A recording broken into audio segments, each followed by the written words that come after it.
आज के इस डीप डाइव में एक बहुत ही दिलचस्प विषय पर चर्चा होने वाली है। मतलब अगर हम आज के इस मॉडर्न लाइफस्टाइल को देखें तो हर तरफ एक अजीब सी भागदौड़ मची है। बिल्कुल, हर कोई किसी ना किसी तनाव में है। वही तो, ऑफिस का स्ट्रेस है, ट्रैफिक की टेंशन है और सोशल मीडिया पर दूसरों की परफेक्ट लाइफ देखकर होने वाली वो एक अजीब सी घबराहट। हर इंसान किसी न किसी मानसिक उलझन से गुजर ही रहा है। और मजे की बात यह है कि ये उलझने सिर्फ आज की नहीं है। एग्जैक्टली। तो हमारा आज का मिशन ये तय करना है कि इस भारी तनाव और शोर शराबे के बीच 2000 साल पुरानी एक डायरी हमें क्या सिखा सकती है। आज हमारे पास जो विस्तृत लेख और वीडियो समरी है वो रोमन सम्राट मार्कस ऑरेलियस की किताब मेडिटेशंस पर आधारित है, जो कि 1661 से 180 ईस्वी के आसपास लिखी गई थी। हाँ। और जो बात मुझे सबसे ज्यादा हैरान करती है वो ये है कि ये कोई आम किताब नहीं है। मतलब इसे दुनिया को दिखाने, ज्ञान बांटने या छपवाने के लिए तो कभी लिखा ही नहीं गया था। देखिए, यही इस किताब की सबसे बड़ी खासियत है। ये दुनिया के सबसे शक्तिशाली इंसान की अपनी एकदम निजी डायरी है। एक ऐसा इंसान जिसके एक इशारे पर सेनाएं दूसरे देशों पर हमला कर देती थीं, जिसके पास असीमित दौलत और ताकत थी। हाँ, फिर भी वो रात के अंधेरे में बैठकर लिख रहा था। बिल्कुल। वो अपने तंबू में बैठकर खुद को एक बेहतर इंसान बनाने के लिए लिख रहा था। वो अपने ही मन की उलझनों को सुलझाने की कोशिश कर रहा था। ये डायरी स्टोइक दर्शन यानी स्टोइसिज्म का एक बहुत ही व्यावहारिक उदाहरण है। चलिए इसे थोड़ा खोलकर समझते हैं, क्योंकि एक सम्राट की निजी सोच तक पहुंच मिलना वाकई एक दुर्लभ बात है। राजा महाराजाओं के बारे में तो हम यही सोचते हैं कि वो हमेशा अपनी ताकत के नशे में चूर रहते होंगे। हाँ, आम धारणा तो यही होती है। लेकिन ये दर्शन सिर्फ हवा हवाई बातें नहीं करता, बल्कि जीवन की कड़वी सच्चाइयों का सामना करने का एक सीधा तरीका बताता है। तो उस लेख में इस स्टोइक दर्शन का एक बहुत ही मूल सिद्धांत बताया गया है, जो कहता है कि हमारा मन हमारे नियंत्रण में है, बाहरी घटनाएं नहीं। यही वो नींव है जिस पर पूरा स्टोइक दर्शन टिका है। इसे डाइकोटमी ऑफ कंट्रोल भी कहते हैं। इसका सीधा सा मतलब ये समझना है कि इस दुनिया में हम किन चीजों को नियंत्रित कर सकते हैं और किन चीजों को नहीं। हमारे पास जो सामग्री है उसमें बारिश का एक बहुत ही सटीक उदाहरण दिया गया है। मान लीजिए कोई इंसान बाहर सड़क पर पैदल चल रहा है और अचानक जोरदार बारिश शुरू हो जाती है और वो पूरी तरह भीग जाता है। हाँ, अब उसकी पहली स्वाभाविक प्रतिक्रिया क्या होती है? जाहिर है वो मौसम पर गुस्सा करेगा। वो सोचेगा कि आज का तो पूरा दिन ही खराब हो गया, कपड़े खराब हो गए, और वो एकदम चिड़चिड़ा हो जाएगा। ठीक कहा, लेकिन क्या उसका ये गुस्सा बारिश को रोक सकता है? मौसम तो किसी के नियंत्रण में है ही नहीं। यहाँ जो सबसे आकर्षक बात है वो ये है कि हम उसे कैसे देखते हैं। बिल्कुल, हमारी जिंदगी में क्या होता है ये इस बात पर काफी हद तक निर्भर करता है कि हम उसे कैसे समझाते हैं। हमारा दिमाग उस घटना की क्या व्याख्या करता है। जैसा कि वीडियो समरी में बहुत जोर देकर कहा गया है कि एक्सप्लेनेशन इज एवरीथिंग, यानी सब कुछ हमारे नजरिए पर डिपेंड करता है। हाँ, बारिश वाले उसी उदाहरण को अगर दूसरे नजरिए से देखें तो दूसरा विकल्प ये है कि वो इंसान इस बात पर ध्यान दे कि पृथ्वी और पेड़ पौधों को जीवित रहने के लिए इस बारिश की कितनी जरूरत है। वो इस बात के लिए आभारी महसूस कर सकता है कि वो जिंदा है और इस मौसम को महसूस करने के काबिल है। एग्जैक्टली, घटना वही है, यानी बारिश का होना, लेकिन उस पर उसकी प्रतिक्रिया और उसका नजरिया पूरी तरह से बदल गया। लेकिन एक मिनट, अगर हम इसे आज के रोजमर्रा की जिंदगी से जोड़ के देखें तो क्या ये थोड़ा अव्यावहारिक नहीं लगता? वो कैसे? मान लीजिए कि कोई बहुत जरूरी जूम कॉल चल रही है और अचानक घर का वाईफाई बंद हो जाए, या फिर कोई ऑफिस जाने के लिए लेट हो रहा हो और भारी ट्रैफिक जैम में फंस जाए। ऐसे में इंसान को गुस्सा तो आएगा ही। क्या स्टोइक दर्शन ये कहता है कि हम अपनी भावनाओं को पूरी तरह से दबा दें और एकदम रोबोट बन जाए? ये एक बहुत ही जायज सवाल है। देखिए, स्टोइक दर्शन भावनाओं को दबाने या टॉक्सिक पॉजिटिविटी की बात नहीं करता। मतलब वो ये नहीं कहता कि सब कुछ अच्छा है, ऐसा ढोंग करो। बिल्कुल नहीं। वो ये नहीं कहता कि नुकसान होने पर मुस्कुराते रहो, बल्कि वो ये कहता है कि जो चीज़ हमारे हाथ में नहीं है, जैसे ट्रैफिक जैम या वाईफाई का जाना, उस पर अपनी मानसिक ऊर्जा क्यों बर्बाद की जाए। क्योंकि उससे कुछ हासिल तो होगा नहीं। सही कहा। जब कोई ट्रैफिक में फंसता है तो चिड़चिड़ाने या हॉर्न बजाने से गाड़ियां आगे तो नहीं बढ़ेंगी, सिर्फ ब्लड प्रेशर की दवाई का खर्च ही बढ़ेगा। बाहरी घटनाओं को हम नहीं बदल सकते, लेकिन उनके प्रति अपनी प्रतिक्रिया चुनना हमेशा हमारे ही हाथ में होता है। ये सच में एक बहुत ही शक्तिशाली सबक है।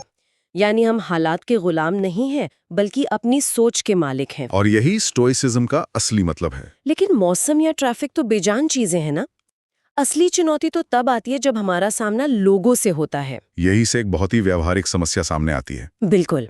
इंसानों से डील करना सबसे मुश्किल काम है। हम अपनी जिंदगी में ऐसे कई लोगों से टकराते हैं जो धोखेबाज होते हैं, मतलबी होते हैं, ऑफिस में क्रेडिट चुरा लेते हैं या बिना बात के रूखा व्यवहार करते हैं। ऐसे में मन को शांत कैसे रखा जाए? इसका जवाब मार्कस ऑरेलियस के सुबह के रूटीन में मिलता है। उस वीडियो समरी में एक बहुत ही दिलचस्प हिस्सा है जहां बताया गया है कि मार्कस अपने दिन की शुरुआत कैसे करते थे। वो क्या करते थे? वो हर सुबह उठते ही खुद को याद दिलाते थे कि आज उनका सामना ऐसे लोगों से होगा जो स्वार्थी हैं, झूठे हैं, अहंकारी हैं और जो उनके पीठ पीछे साजिशें रचेंगे। एक सम्राट होते हुए भी ये सब सोच रहे थे? मतलब वो तो किसी को भी सजा दे सकते थे ना? सजा दे सकते थे, बिल्कुल दे सकते थे, लेकिन वो खुद को मानसिक रूप से तैयार कर रहे थे। वो अपनी डायरी में लिखते हैं कि ये लोग ऐसा अपनी अज्ञानता के कारण करते हैं। उन्हें असल में अच्छे और बुरे का सही ज्ञान ही नहीं है। अच्छा, तो वो उन्हें एक तरह से इग्नोरेंट मानते थे। हाँ, इसलिए उन पर गुस्सा करने या उनसे नफरत करने के बजाय उन्हें माफ कर देना चाहिए। जब इंसान सुबह ही ये मान लेता है कि दुनिया में हर तरह के लोग हैं और कुछ बुरे अनुभव तो होंगे ही, तो उसे अचानक कोई झटका नहीं लगता। ये सोच इंसान को मानसिक रूप से एक ऐसा शॉक एब्जॉर्बर दे देती है कि दूसरे लोगों का बुरा बर्ताव उसे अंदर तक तोड़ नहीं पाता। एकदम सटीक बात। जब मैंने ये हिस्सा पढ़ा तो मेरे दिमाग की बत्ती जल गई। इस किताब में साफ लिखा है कि सबसे अच्छा बदला ये है कि आप उनके जैसा मत बनो। ये बहुत गहरी बात है। वाकई, अक्सर जब कोई हमारे साथ बुरा करता है तो हमारा पहला विचार यही होता है कि इसे भी वैसा ही दर्द महसूस होना चाहिए। हम भी उसी की तरह चाले चलने लगते हैं। लेकिन अगर हम किसी की बुराई का जवाब बुराई से दे रहे हैं तो हम खुद भी तो उसी स्तर पर गिर गए। और फिर हम में और उनमें फर्क ही क्या रह गया? और एक और बात जो मुझे बहुत चुभी वो ये थी कि अगर हम किसी ऐसे इंसान पर आंख मूंद कर भरोसा कर लेते हैं जिसका काम ही धोखा देना है और फिर वो हमें धोखा देता है, तो असल में गलती हमारी है। क्योंकि हमें ये पता होना चाहिए कि दुनिया में ऐसे लोग मौजूद हैं। एग्जैक्टली। और इसी बात को और भी गहराई से समझाने के लिए मार्कस ने मधुमक्खी और छत्ते का एक बहुत ही शानदार उदाहरण दिया है। ये एनालॉजी इस पूरे दर्शन का एक बहुत ही अहम हिस्सा है। Bee and the hive. Stoic विचारधारा ये मानती है कि दुनिया के सभी इंसान एक दूसरे से जुड़े हुए हैं। हम एक इंटरकनेक्टेड ऑर्गेनिज्म का हिस्सा हैं। एक छत्ते की तरह। बिल्कुल। जरा एक मधुमक्खी के छत्ते के बारे में सोचिए। एक अकेली मधुमक्खी का छत्ते के बिना कोई वजूद नहीं है और छत्ता मधुमक्खियों के बिना कुछ नहीं है। मार्कस लिखते हैं कि जो चीज एक छत्ते को नुकसान पहुंचाती है वो अंततः एक मधुमक्खी को भी नुकसान पहुंचाती है। तो इसका सीधा सा मतलब ये है कि जब हम किसी दूसरे इंसान को चोट पहुंचाते हैं या किसी के साथ धोखाधड़ी करते हैं तो असल में हम खुद को और पूरी इंसानियत को ही चोट पहुंचा रहे होते हैं। क्योंकि हम एक ही सामाजिक ताने बाने का हिस्सा हैं। तो इसका मतलब ये हुआ कि दूसरों से बदला लेना या किसी को नीचा दिखाना बायोलॉजिकल रूप से ही गलत है। हाँ, और इसीलिए दूसरों से झूठी तारीफें पाने के पीछे भागना या सिर्फ दिखावे के लिए काम करना भी व्यर्थ है। हमें अपना काम पूरी ईमानदारी और करुणा के साथ करना चाहिए, क्योंकि एक मधुमक्खी के तौर पर छत्ते के प्रति हमारा यही कर्तव्य है। यह कहानी वाकई बहुत दिलचस्प हो जाती है क्योंकि मार्कस ऑरेलियस ने सिर्फ बाहरी दुनिया और लोगों से निपटने के तरीके नहीं बताए, उन्होंने इंसान के अपने ही शरीर और मन के बीच जो हर दिन एक खामोश जंग चलती रहती है उसे भी बहुत बारीकी से समझा है। ये अंदरूनी लड़ाई बहुत अहम है। इस लेख से पता चलता है कि मार्कस ने शरीर और मन को बिल्कुल अलग-अलग नजरिए से देखा। उनके अनुसार हमारा मन एक अलग इकाई है और हमारा शरीर एक अलग मशीन है। और इस फर्क को समझना बहुत जरूरी है। हमारा मन एक तार्किक इकाई है। इसके पास तर्क यानी लॉजिक की शक्ति है। ये सही और गलत में फर्क कर सकता है। लेकिन शरीर के पास ऐसा कोई लॉजिक नहीं है। सही कहा। शरीर तर्क नहीं समझता। शरीर सिर्फ जरूरतें, दर्द, भूख, नींद और शारीरिक भावनाएं समझता है। समस्या तब शुरू होती है जब इंसान शारीरिक सीमाओं या तकलीफों के आगे घुटने टेक देता है। क्या हम इसका कोई रोजमर्रा का उदाहरण ले सकते हैं? बिल्कुल ले सकते हैं। मान लीजिए किसी इंसान को हल्का सा बुखार है या उसे बहुत तेज भूख लगी है। ऐसे समय में अक्सर लोग बहुत जल्दी गुस्सा हो जाते हैं, दूसरों पर चिल्लाने लगते हैं या अपना जरूरी काम छोड़कर बैठ जाते हैं, जिसे हम आज की भाषा में हैंग्री होना कहते हैं। हाँ, बिल्कुल हैंग्री होना। जब कोई इंसान दर्द, उदासी या भूख के कारण अपने सही मार्ग से भटक जाता है तो असल में वो अपने दिमाग को अपने शरीर का गुलाम बना रहा होता है। उस वक्त उसका तर्क काम नहीं कर रहा होता, बल्कि उसका शरीर हावी होता है। यानी वो बिना सोचे समझे सिर्फ रिएक्ट कर रहा होता है। एकदम सही। जब हम भावनाओं या शारीरिक तकलीफों के वशीभूत होकर काम करते हैं तो हम एक ऑटो पायलट मोड में चले जाते हैं। हम किसी जानवर या नासमझ बच्चे की तरह व्यवहार करने लगते हैं जो सिर्फ अपनी भूख या तकलीफ पर रोना जानता है। और मार्कस इससे बचने को कहते थे। टूटने या परेशान होने से रोका जा सकता है। ये एक बहुत ही मजबूत विचार है। शरीर भले ही किसी बीमारी या परेशानी में फंसा हो, लेकिन मन को उस चिड़चिड़ाहट का हिस्सा बनने से रोका जा सकता है। इस किताब में एक बहुत ही खूबसूरत और शक्तिशाली पंक्ति है कि आपके भीतर एक किला है, आपका मन। A fortress within. हाँ, अगर हम अपने इस मानसिक किले को मजबूत कर लें तो कोई भी बाहरी दर्द, परेशानी या लोगों का बुरा बर्ताव इस किले की दीवारों को नहीं तोड़ सकता। और उस किले को मजबूत करने का सबसे अच्छा तरीका है हमेशा वर्तमान में जीना। अक्सर हमारी आधी से ज्यादा परेशानियां या तो इस बात की होती हैं कि अतीत में क्या बुरा हुआ या इस बात की कि भविष्य में क्या होगा। हम ओवर थिंकिंग करते रहते हैं। बिल्कुल। लेकिन स्टोइक दर्शन कहता है कि भावनाओं के बजाय हमेशा तर्क का इस्तेमाल करें। अगर जीवन में कोई बहुत बड़ी समस्या आ भी जाए, कोई ऐसा संकट जो पहाड़ जैसा लगे, तो उसे देखकर घबराने के बजाय उसे छोटे-छोटे हिस्सों में बांट लें। जब हम किसी बड़ी समस्या के एक छोटे हिस्से पर फोकस करते हैं तो वो उतनी डरावनी नहीं लगती। और शायद इसीलिए मार्कस हर दिन को ऐसे जीने की बात करते हैं जैसे वो जीवन का आखिरी दिन हो। सुनने में ये थोड़ा अजीब या डरावना लग सकता है, लेकिन इसका मकसद मौत से डराना नहीं है। तो इसका असल मकसद क्या है? इसका मकसद ये याद दिलाना है कि समय बहुत सीमित है। हम इंसानों की सबसे बड़ी गलतफहमी यही है कि हमें लगता है हमारे पास बहुत समय है। और हम उस कीमती समय को फालतू की बहसों, सोशल मीडिया स्क्रॉल करने या उन लोगों से नफरत करने में बर्बाद कर देते हैं जो कल शायद हमारी जिंदगी में होंगे भी नहीं। सही कहा। इस सीमित समय को सीखने और खुद को बेहतर बनाने में लगाना चाहिए। समय की सीमितता और जीवन की चुनौतियों की जब हम बात करते हैं तो बाधाओं और मुश्किलों को देखने का नजरिया भी स्टोइक दर्शन में बहुत अलग है। हमारे पास जो सामग्री है उसमें मार्कस ने समुद्र की तेज लहरों और एक चट्टान का एक बहुत ही सटीक और गहरा उदाहरण दिया है। जरा उस दृश्य की कल्पना कीजिए। एक विशाल समुद्र और उसके बीचों बीच खड़ी एक अकेली चट्टान। हाँ, जीवन में आने वाली मुसीबतें, बीमारियां, आर्थिक नुकसान या परेशानियां उन तेज और खूंखार लहरों की तरह हैं जो बार बार आकर उस चट्टान से टकराती रहती हैं। लहरें पूरी ताकत से चट्टान को तोड़ने की कोशिश करती हैं। लेकिन एक मजबूत चरित्र वाली चट्टान अपनी जगह पर स्थिर रहती है। वो न तो अपनी जगह से हिलती है और न ही लहरों पर पलटकर वार करती है। वो बस वहां डटी रहती है। और अंततः क्या होता है? लहरों का वो भारी दबाव टूट जाता है और धीरे धीरे वो अशांत लहरें उसी चट्टान के आसपास आकर शांत हो जाती हैं। क्या बात है! ये एक ऐसा नजरिया है जो किसी भी इंसान की सोचने की दिशा बदल सकता है। मतलब मुसीबतें कोई दुख या कोई श्राप नहीं है। बिल्कुल नहीं। स्टोइक दर्शन के अनुसार मुसीबतें और मुश्किलें तो असल में खुद को परखने का एक मौका है। वे हमारे चरित्र को और अधिक बहादुर बनाने की भट्टी हैं। जब तक जीवन में कोई चुनौती नहीं आएगी, तब तक किसी को अपनी ही मानसिक ताकत का अंदाजा कैसे लगेगा? ये तो बहुत ही स्पष्ट है। लेकिन अगर मुसीबतें सिर्फ एक मौका हैं और मानसिक शांति ही जीवन की असली मंजिल है, तो फिर सफलता, पैसा और करियर के बारे में हमारा क्या नजरिया होना चाहिए? ये आज के समय का सबसे बड़ा सवाल है। क्योंकि अगर हम आज के समाज को देखें तो सफलता का सीधा पैमाना ही पैसा, बड़ा घर और संपत्ति बन गया है। हम सब एक ऐसी रेस में भाग रहे हैं जहां कभी किसी के पास पर्याप्त नहीं होता। ऐसे में एक सम्राट जिसके पास पूरे रोमन साम्राज्य का खजाना था, जो दुनिया का सबसे अमीर व्यक्ति था, वो पैसे के बारे में क्या सोचता था? लोगों को लग सकता है कि एक अमीर आदमी के लिए ये कहना आसान है कि पैसा जरूरी नहीं है। ये एक बहुत ही तार्किक सवाल है।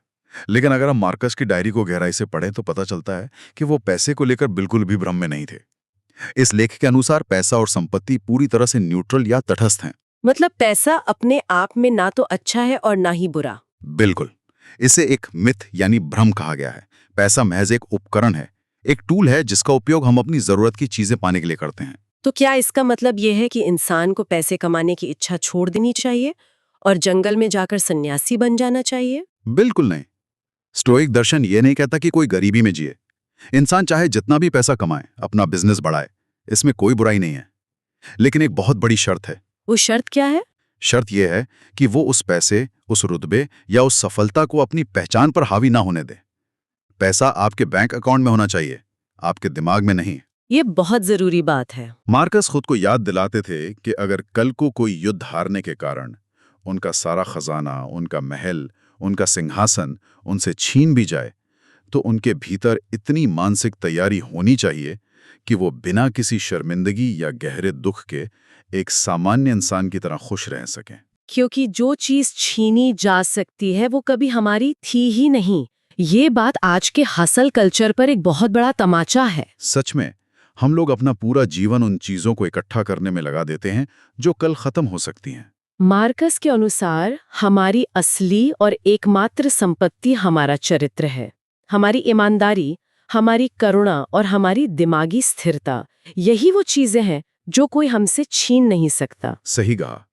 और अगर हम इस पूरे विश्लेषण को एक धागे में पिरोने की कोशिश करें तो ये बिल्कुल स्पष्ट हो जाता है कि मेडिटेशंस सिर्फ कुछ भारी भरकम दार्शनिक विचारों का कोई संग्रहालय नहीं है। तो फिर ये क्या है? ये असल में जीवन जीने की कला है, एक ऐसा मैनुअल जो हमें रोजमर्रा की जिंदगी के लिए तैयार करता है। बिल्कुल।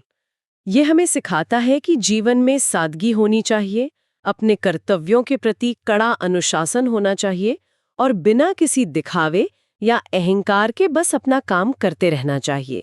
सबसे बड़ी बात जो मैंने इससे सीखी वो ये है कि शिकायत नहीं करनी चाहिए। शिकायत करने से कुछ हासिल नहीं होता। चाहे मौसम खराब हो, लोग बुरे हों या हालात मुश्किल हों, शिकायत करने से कुछ नहीं बदलता। इंसान को अपनी आंतरिक शांति, अपना इनर पीस किसी भी हाल में बनाए रखना चाहिए। और यही वजह है कि 2000 साल पहले लिखी गई एक रोमन सम्राट की ये निजी डायरी आज 21वीं सदी में भी उतनी ही या शायद उससे भी ज्यादा प्रासंगिक है। आज की इस भाग दौड़, हर जगह मौजूद कट थ्रोट कंपटीशन और इंटरनेट पर दूसरों की झूठी चमकती हुई जिंदगी देखकर पैदा होने वाले डिप्रेशन के बीच ये ज्ञान हमें एक बहुत ही गहरी स्थिरता और मानसिक स्पष्टता देता है। ये हमें बहुत ही बुनियादी और व्यावहारिक बातें सिखाता है, जैसे दूसरों के मामलों में दखलंदाजी न करना, अपनी बात को बिना किसी घुमाव फिराव के सीधे और सच्चे तौर पर रखना, और समाज में अपने से छोटों के साथ साथ अपने शिक्षकों और ज्ञानियों का पूरा सम्मान करना।